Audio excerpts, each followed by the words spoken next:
It's the 60 Go podcast brought to you by Mint Sports. Siebes, how are you? Good, mate. How you going? Good, thanks. We're going to talk mainly about Origin today, but I just want to mention over the weekend the quality of the football, particularly when you get towards the back end of Origin, when teams are clearly stricken for talent. Do you think that we have to have an argument now about postponing the season or having a break in the middle of the year for Origin, moving Origin? What do you think we do? Mate, I don't. I agree. I don't know what the answer is, though. I'm not sure if postponing the season or having standalone Origin games is the answer. We've tried before. Some would argue it works. Some would argue it hasn't. I think everyone got excited with the quality of footy around the first Origin when there was really close games. It was good quality. It dipped a little bit around the second one. And as you said, mate, the quality of the footy on the weekend was it was poor. The best game was the Dolphins-Titans game yesterday afternoon. And I would argue that it wasn't a normal NRL standard game. It was just the fact that it was so close. Absolutely. You see Q Cup games of the same standard. Yeah, that's right. That are just naturally close. And some of these games, like Tigers, Sharks need to give themselves a kick in the arse because they are woeful compared to who we think are legitimate. Are you teams. ready for the Sharks to become the favourites to win the comp? No. With this one statement I'm about to make, they are no chance pretenders, mate. Yeah, you know that they will flog every side from fifth down, but I just can't see them beating a good side. Not at all. Not at all. The fact that the Tigers... So get on them now. The fact that the Tigers were in that game at half-time, like, the inability to put teams away when you have all the momentum kills them. Well, it's strange because, that's the thing that we would often say about the Sharks is that they do seem to put the rubbish teams away. But yeah, they struggle with the Tigers, and the Tigers are not in a good way. So that wasn't really anything to write home about. I suppose it depends on how the Sharks go over the next couple of weeks, and then we can really make our mind up. But for mine, I don't see the Sharks threatening to win the comp. Not at all, not at all. I would actually, how do I say this? I think that they're a chance of not winning a finals game. Yeah, I agree. Same as last year. Even if they make the top four. Yeah. So last year they had back-to-back losses. One was against, I think, the Rabbitohs, but the other one was definitely against the Cowboys. They lost shootouts, like 36-30, 31-30. Yeah, it was. It was was it a big 2-point field goal from Valentine Holmes? Yes. 32-30, or whatever it was. So the inability to defend at the top level is really going to cripple them. They need to do some work in the off-season. Speaking of the inability to defend, Parramatta broke my heart on Saturday night. I know you take... Well, the fullback, both halves, you're starting prop, and a couple of other guys with injury out of any side, and they're pushing the proverbial uphill. But I still expected them to give the Warriors a fright, and the Warriors just handled them with ease. So back to the drawing board for Para. Get a few blokes back this week and see how they go. They need their Origin stars to come through from Parramatta and play this weekend. Yeah. Because I think they play the Titans this weekend. They do. Must-win game. Yeah, they got the Titans and the Cowboys, and they could easily go 2 from 2. They go 1 from 2 or none from 2, and it's season over. I just want to ask you about the Warriors. The Warriors are 2 points outside the top 4 at the moment, so they're in the 8, but they're 2 points outside the top 4. The next 2 weeks, they go Cronulla and Canberra. Are they at home or away? They're at home for both. Yep. And then they don't play a team inside the top 8 for the rest of the year. So, you just said they're 2 points out of the 4. They're also 2 points out of 9th. Well, that's true, but the fact is... They've got a good run home. They've got 2 winnable games against top 8 teams. Yeah. I'm not saying that they will win both, but I would say they'll win one. Well, yeah, that's right. Let's give them one. Yep, and then they go the Titans, Tigers, Manly, Dragons, Dolphins. That is the best run home out of any Mate, any if team. they are fair dinkum and they are even at 75%, they go 3 from 5 there with And that's giving them the benefit of the doubt of having 2 or 3 down performances. They'll Yep. still go 3 from 5. So I would say there's certainties for the 8, and Yeah. I think that they will push top 4, and they might miss out on for and against or something and tie for 4th, but they're right in the hunt for that 4th spot. Who have the Sharks got on their run home? So the Sharks on the run home, And the Broncos too, because that's the other side that interests me. Yep. So the Sharks, they have coming up Warriors, obviously. Then they Yep. have Manly, Yep. Penrith, Yep. Souths. So tough run so far. Yep. Then they've got the Titans, Yep. Cowboys, Knights, and Raiders. That's not an easy run home, is it? It's not. I would say that there's 2 gimmies there in the Titans and Knights if they're fair dinkum. Yeah. Then there's a. Then there's the rest of 50-50s. Well, then there's a, 60-40. You'd probably give them. They'll go into the Manly game favourite, and then the other games are dead set toss of the coins. If not, no chance. So. Yeah. Now, I couldn't tip them against Penrith, and the fact that they play South in a month, so South should have some blokes back by then. Latrell could be back by then as well. So that's a tough run for Cronulla. I'm not sure they're going to make top 4. Yeah, that's right. And the other one that interests me is, just in the back of my mind, I think the Broncos have got a tough run home. So we'll go to the Broncos, but Then I want to talk about the Rabbits. the Rabbitohs are slipping. They need players back. But I've got more confidence in the Rabbitohs making the top 8 just because this is as bad as they'll be. Yeah. So they'll Losing to the Dogs. Yes, not ideal, not ideal. But I will say that the Broncos over the next few weeks have the Dogs. Yep. It's a win. Souths. It just depends on who's Depends back. what happens, yeah. The Roosters. I will say, mate, that even without Latrell, Cook, Murray, Kaloamatangi, Walker, just purely coming back from Origin, they're 4 big ins. Massive ins. Yeah. Massive ins. So we've got the Roosters, Yep.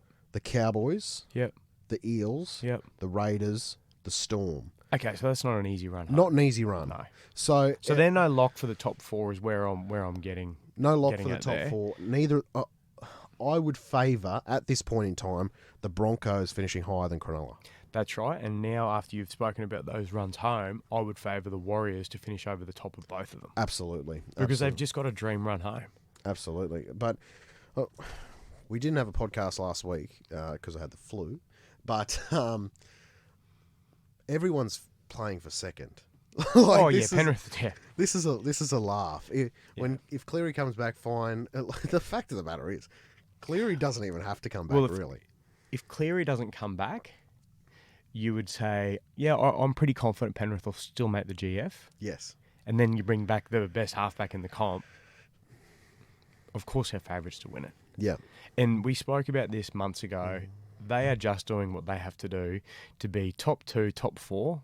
And you know what? They're actually now first. Yes. So, and they're not even close to playing as well as they can. Not at all. And I will say, though, I think that second half against Melbourne was probably the best half that they've put together all year. And it was so unbelievable to watch because Melbourne were right up for that game in the first 30 minutes. And you don't see that. Like Melbourne were up for it. They were on top. And then all of a sudden, they had no answers at all, did they? None. And it just shows that they are a class above everyone at the moment. The players that they bring in to replace players are just up to the level. And I think that also... They're well drilled. Well drilled. Someone brought this up about Canterbury over the weekend and with Cameron Ciraldo, and it's not a diss against Cameron Ciraldo. It's just him working out that he's in a different situation. The fact that the guys he's bringing through are not up to the guys he could bring through at Penrith. Of course, yeah, that's exactly right. I mean, yeah, the quality in player is just poles apart. Penrith B team would be very competitive against some NRL teams. Well, they wouldn't come last, put it that way. That's right. Yeah. That's right. And that's a scary proposition to have. So the other one that I think now, tell me if you disagree, but that loss yesterday for mine is Titans season over. They don't make the 8 now. Yep. They 100%. needed to beat the Dolphins. The fact that Titans have no buys left up their sleeve, that's a massive loss. Yep. So that was an interesting one for mine. And I flicked you a text last week about Zach Lomax. Yes. Now, basically it was along the lines of, geez, he struggles at times. Yep. You know, and I thought then on Friday night, because I watched the game very closely with Dan Russell playing, an Emerald boy who Shout out to Dan. went to TCC and great fella. Everyone had an interest in seeing how Dan went, so I was watching the game closely. Zach Lomax had the best game of his NRL career in my mind the other night. He still doesn't think about what he's doing. He still pushes passes. He still just has brain explosions. But, gee, he was good. He was involved, and when he's involved, he's good. He looked strong, didn't he? Yeah, he did. He's been told that he can leave St George. That is true. Yeah. Can you think of a team that would benefit of going after Zach Lomax? It's all relative, mate. And I have this discussion or argument with plenty of people who like to bag players or what the perceived wage is, things like that. A, we don't really know what people are on, and B, it's all relative. So if Zach Lomax is on $700 a year, which is what's rumoured, it's floating around, Yep. of course he's not worth that. But if Zach Lomax was on $300,000 a year, we'd be sitting here having a conversation, gee, how good's Zach Lomax? Yeah. What's his next contract going to look like? So it's all relative. There would be 16 other teams in the comp that would have a conversation around what could we get him for, where would we use him? Because he could play centre, wing, fullback. We'll move on to State of Origin. We'll have a chat about selections. First of all, we'll start with Queensland because they're the easiest ones to do. No selections out of form. They're forced changes. So Reece Walsh out, AJ Brimson in, and the other one is Corey Horsburgh in for Tom Flegler, who was injured for the rest of the year. I spoke to Nate about this on Friday. The fact that Queensland, this series, it definitely applies more to the Corey Horsburgh one than the AJ Brimson selection, but during this series, when there's been a selection to be had between a veteran and a youth player, they've gone with the youth player, like 99% of the time. And that's catapulted the development of this squad. Now, you and I can talk all we want about how we think Christian Welch is an Origin caliber player, and he is. Yeah. But when the decisions had to be made to go with middle forwards, they've gone with the youth, and it's worked. And thinking about it, looking at it, when there's a whisker between the two players, it makes sense. Of course, you're going to go with the younger bloke, put some experience into them, and we're not talking about poles apart here with these players. It's a dead set photo finish between some of these blokes. So, it's investment in the future. It's taking a risk on someone. It's bringing youth and energy, and someone impressionable who would have sat there for the last 10 to 15 years watching Billy Slater, Cameron Smith, Jonathan Thurston do their thing. And now all of a sudden you're in camp with them, just would be eating up everything they're saying. Whereas, you talk about a Welsh or a Kaufusi, well, they played with those blokes, so it might not have the same impact. So there's those things. And the Horsburgh-Flegler one in particular, I don't reckon there's much between those two blokes at all, to be honest. They're both good footballers. They're both powerful runners of the ball. They both give away penalties. They both have got an error in them. But that's what makes them good because they play on the edge. Would you have gone Horsburgh in that situation? Yeah. Yeah. Yeah, just because it is honestly like for like. Like, I don't see there being much of a difference between the two of them anyway, so... And you're an AJ Brimson fan, aren't you? Yeah, I am. I just think that this will be his fourth Origin or fifth Origin. Fourth? I think it's his third, actually. Third, is it? Third, yeah. Okay. And... I don't think he let us down. Like, he did a good job the first couple of times he played for Queensland. And the only reason that he didn't play more straight away was he got injured. So I just think he comes in, he'll do a job. We'll move on to New South Wales. Can you make sense of their changes? Can you understand it? Yeah, I can. I don't know if I agree with them, but they do make sense. It's a fairly well balanced side, except for the bench. So I'm not sure if it's the correct Safidi. Like, if you're going to go with one of the Safidi twins, I personally think Daniel Safidi's the better one. And then you have the argument, well, Junior Paulo got dropped. Is he any worse than the Safidi brothers? That's just thinking out loud. The other one is a hooker utility and then the couple of forwards on the bench, is it the right balance? So I get why they've picked Gutho. He brings energy, enthusiasm, and I think the New South Wales bloke said it themselves. It's having him back in the squad's more, as much about the off-field and the energy he brings around the place than as it is on the field. And he's probably never played better. So, and I think he's a better footballer than Dylan Edwards. And again, we've had that discussion. Dylan Edwards is not the best 2 or 3 fullbacks. He's just a competitor and he rips in. So I get it. I just think they're lacking a forward on the bench. Spencer Leniu for mine, or whatever prop they went, I just think would be a better fit.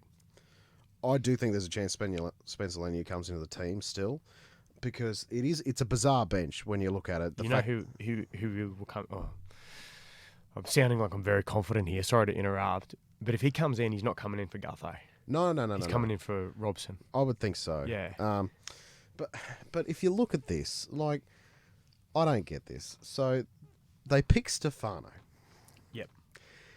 If you pick Stefano and you play him for 10 minutes, is that Stefano's fault?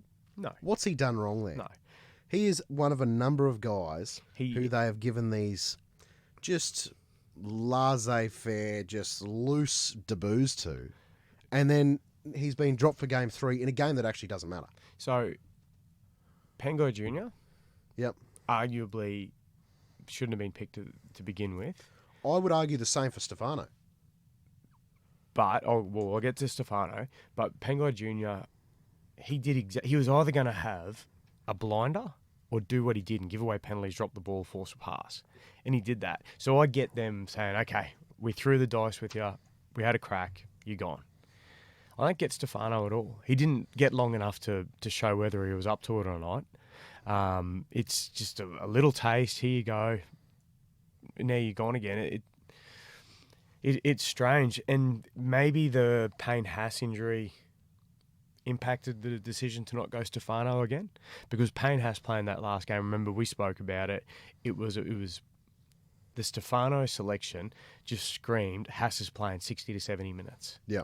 So maybe that's why, knowing that Saifiti can go longer minutes. He's done it before at Origin, so I'm just thinking out loud here. But that could be the decision there, and they've given him a taste, and now they'll send him back and see how he goes. But it was a strange one. The dropping of Hudson Young as well, not really one that I understand. It's weird. It's weird. We sat here and both agreed that Cameron Murray has to start. We both said lock, but he has to start. So if it's second row. Liam Martin's been their best forward. Yes. So he has to start. Yeah. So you're not bringing Young off the bench. No. Well, the fact that Keon is starting, that's what I would have done in game 1. Oh, yeah. I don't think he starts. Yeah, you can think he comes off the bench? Yeah, I think Murray moves to second row and Isaiah starts. Which, again, I don't know if I agree with. I'm more along the lines of you. I think Kaloa Matangi should start, Murray at lock, Yo come on, bit of fatigue in the game. But if they get an injury, their squad is so out of whack on the bench, they're in all sorts of trouble. Well, Robson will have to play lock. Yeah, well, you think Gutherson, he'll play... He'd play lock. He's played lock for Para before. He's played hooker for Para before. So I think he'd be the bloke that'd go there. But again, Robson, you're right. He's there. Isaiah Yo can play up front. Saifiti plays up front. Murray can cover the back row. Well, they've got options there. It's just... Like, there are some things that make total sense. Jake coming back is a no-brainer.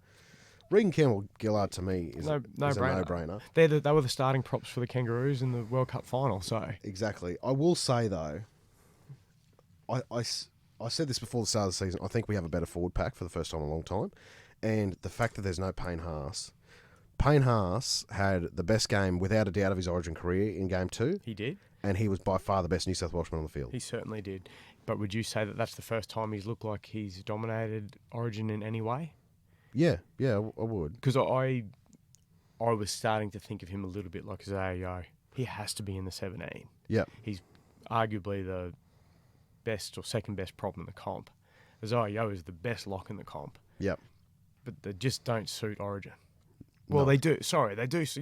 They suit Origin, but they don't dominate the way that they dominate playing international footy or playing club footy, because it's just a slightly more explosive style. There were a few plays that stuck out to me with Payne Haas in game 2, and a little bit hazy because it was a few weeks ago, but there were, obviously, filled the stats, Yep. right? Filled the stats up, but there were plays like when the chip kick was put down the left-hand side for the Hammers try, he was the only one within those effort areas. Yeah. There was a play where Queensland grubbed the ball into the end zone, and he was the one to get back and knock the ball dead. Like, it's enormous, isn't it? His motor is just, it puts a lot of these other players to shame. That's actually. right, and that's, again, going back to what we spoke about before. I do think that Stefano's paying the price for Haas not being right. Probably. The selection of Cody Walker to me is very interesting. It's a game 3. He's 34 years old. I would have thought that this was the time to put Nico in. Nico is not he's not going to star at Origin. I don't know when we're going to get this through our heads. I get that, but Cody Walker is not the plan. No, that's right. But for me, this screams your halves for next year are going to be Moses and Cleary. It's an interesting one. I think it does assist them if they go Cleary and Moses, the fact that it gives them a genuine second kicking option. Yeah. And a bloody good one at that. Yeah. Whereas when Luai's in the team, and I don't think Luai should have been dropped, actually. That's the one. That's the one. I understand it, but in a lot of ways I don't understand it as well, because to me, here's the best 5'8" New South Wales have got to pick with. But if you're going to go Moses, it gives you a genuine second kicking option, not only short distance, but long distance as well. Yeah, I agree. Because we just load up on Cleary, and Luai only ever kicks if he ends up with the footy in his hands on the last, or Cleary's been tackled. Do you think this will be James Tedesco's last game? No. Of Origin? No. Only if he retires. Well, that would be the thing. Yeah. It's going to be really tough. Let's say he doesn't retire. It's going to be really tough next year if Latrell comes out guns blazing and James Tedesco's form hasn't picked up. Yeah. Do you think he'll retire from rep footy? Yeah, I do. They're just doing what they did to Fittler.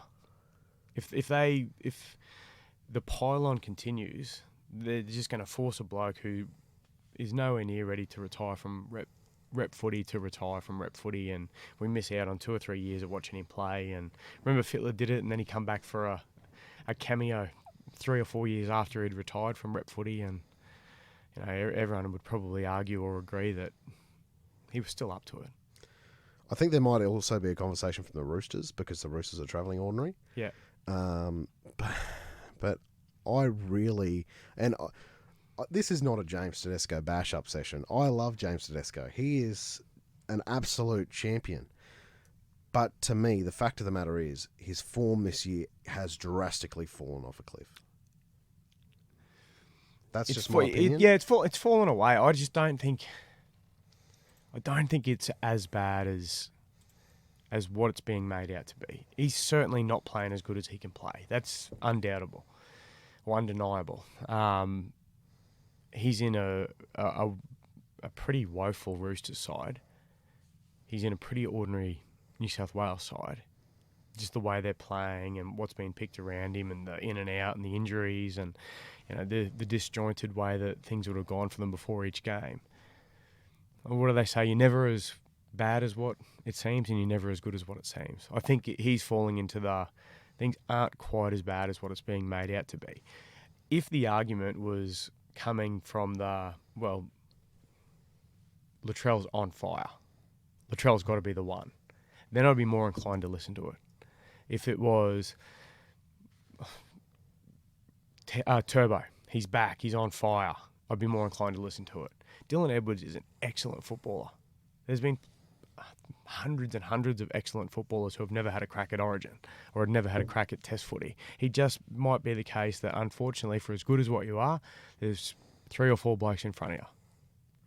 That's sorry, Matt. That's the thing that's probably getting on my nerves a little bit is the push for Edwards, or the claim that Edwards should be there instead of Teddy.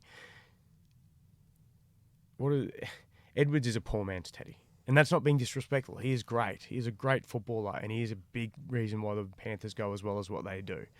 But I think in the last 9 rounds, he's had 1 try assist. You know, yeah. That's my point. I'm off my soapbox. I get it, and it's a tough conversation to have. It's Yeah. like killing the Easter Bunny. Like it's Yeah. it's a tough one to have. The Roosters.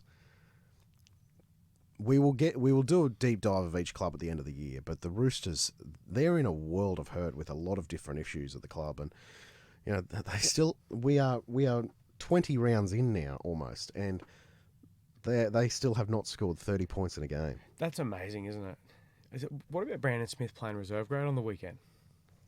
What are your thoughts there?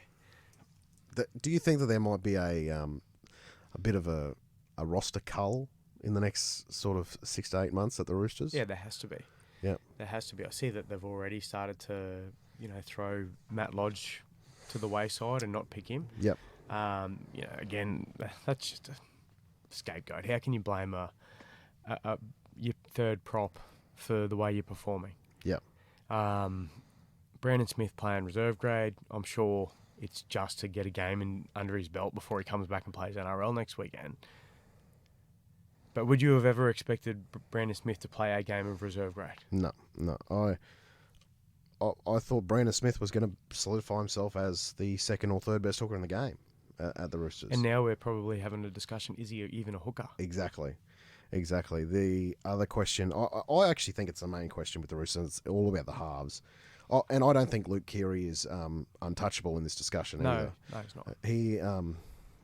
They don't have either of their halves. So let's say Walker's their other half for this point of the conversation.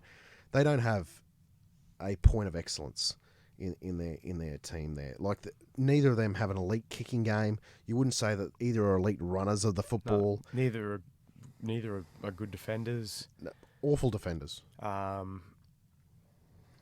Both have playmaking ability. Yes. Both are extremely skillful. What do you do with that? They both panic.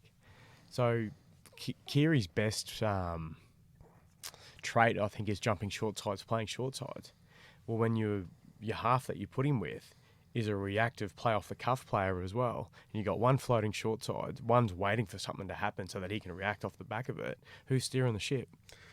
Is it worth having a conversation that, let's look at it and say, Luke Keary's best football of his career was when he was with Adam Reynolds and Cooper Cronk?